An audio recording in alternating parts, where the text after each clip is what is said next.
Thank you. Penny Carnaby, Banks Peninsula Conservation Trust.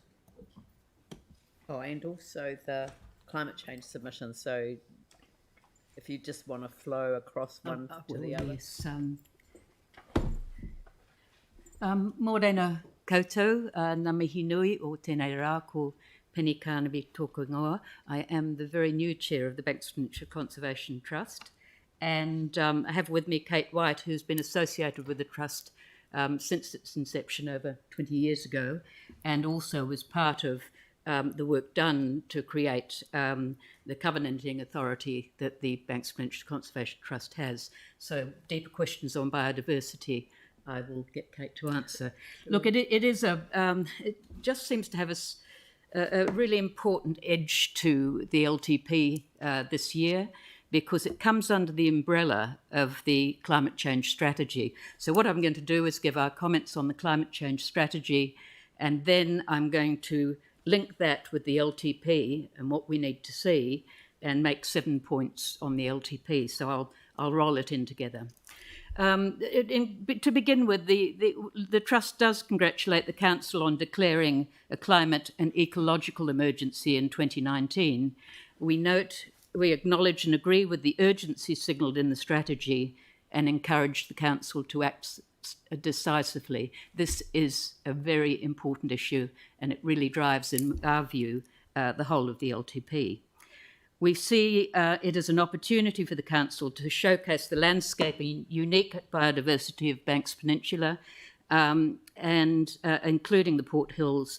And we hope the CCC will draw inspiration from the Banks Peninsula ecological restoration story and use this as an exemplar, showing by how working together we can protect land, water and soils and let the natural regeneration and native vegetation increase, and by doing so accelerate the sequestration of carbon. That's a really important point in terms of climate change. We see the climate change strategy as a vehicle to leverage and celebrate all the aligned activities on the peninsula, and I'll talk about those in a minute.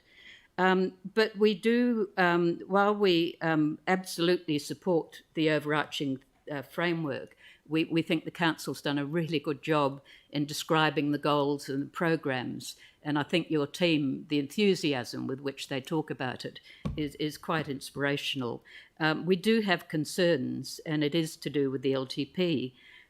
While the strategy itself, the climate change strategy, is very clear in its outcomes and directions, we're particularly concerned that the draft LTP, that there is a disconnect, is the best way to say it, between the aspirations of climate change strategy and your LTP.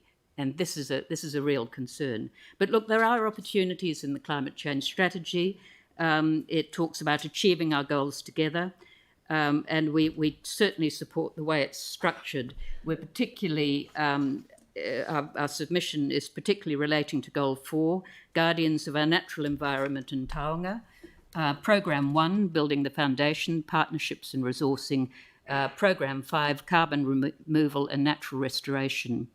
In relation to Goal 4 and Programmes 1 and 5, the Trust acknowledges and supports the submissions presented by the Rod Donald Banks Peninsula Trust and Federated Farmers of New Zealand. There's considerable agreement with us in relation to those programs. Look, one of the other things that's really good about the climate change strategy is that the way you signal that you want to deliver the programs, the Council quite rightly says we can't do this together. That we need to build a groundswell of support. And in that regard, one of the signatures of the Banks Peninsula Conservation Trust's work is our ability to facilitate and to lead collaborations across agencies, CCC, ECAN, DOC, Runanga Ngāi Tahu parties, aligned organisations, particularly landowners of Banks Peninsula, who own up to 90% of the land on Banks Peninsula, and of course communities. These are all people passionate about working together on projects which benefit the natural environment and protect natural ecosystems. And we strongly recommend that the CCC leverages the collaborative work that the Trust is doing in this regard. The 2050 Ecological Vision for Banks Peninsula is an umbrella collaboration across agencies, runanga, and the Trust and other aligned organisations. The Trust aligns all of its work with the 8 ecological visions, and I suggest that as a really good umbrella for the climate change strategy on Banks Peninsula and the Port Hills. There are collaborations on ecosystem restoration, supporting private landowners to protect and enhance high-value biodiversity.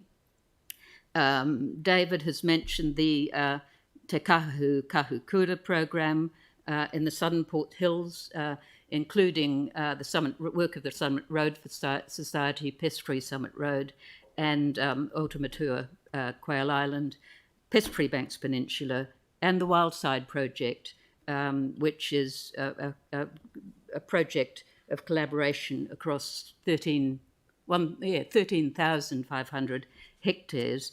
And importantly, the Wildside Project, of that Wildside landscape, 25% of that is already held in private or public reserve. So that is already doing its job in terms of sequestration of carbon. So we're saying to the Council, for the climate change strategy, for the programs, please leverage what the collaborations that are already in existence. Let me now turn to the LTP. And this is, I'm going to make 7 points here, and it is about alignment. We asked the Council to extend the Banks Peninsula Conservation Trust's MOU with the CCC by a further 10 years.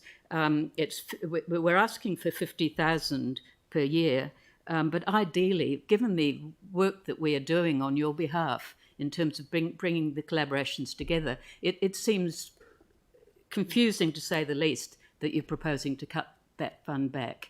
And it needs to, I believe, be either maintained or increased. The other thing, the biodiversity funding in the LTP, you're proposing 190,000 a year. That is a reduction on the last LTP. You're talking about a climate change strategy here, and we are saying that you need to at least double it.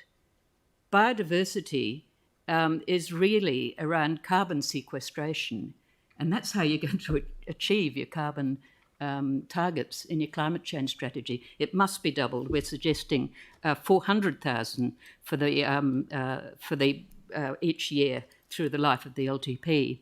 We're suggesting that 15% of the 13.1 million allocated for planting across the city for purposes of ecological restoration be allocated to the Te Kahukura project, which is around from Gebby's Pass right around to Mount Victoria, for the planting and enhancement planting of eco-sourced native trees.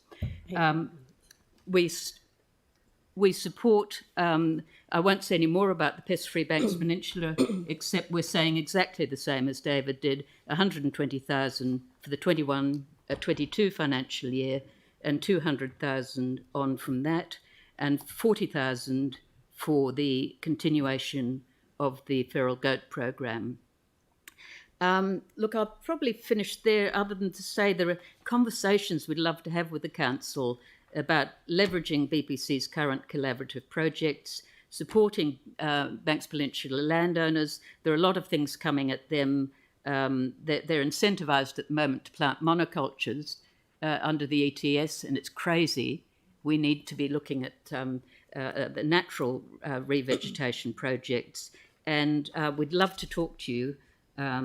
I think, Councillor Templeton, we were going to be talking to you about carbon sequestration and carbon credits. We've got some ideas about developing a voluntary market for carbon and other ecosystem services. I will finish there and hopefully take some questions. Nō reira, tēnā tātou katoa. Thanks, Penny. Thank you. Did anyone have any questions? It was an excellent submission. I mean, it was the way you weaved the strategy and then into the LTP. They are linked. They are very much, and they were designed to be linked. I know, and I think it was great that you did it that way. Right. Thanks very much. Thank you. The next submission is, sorry, Maurice Richards.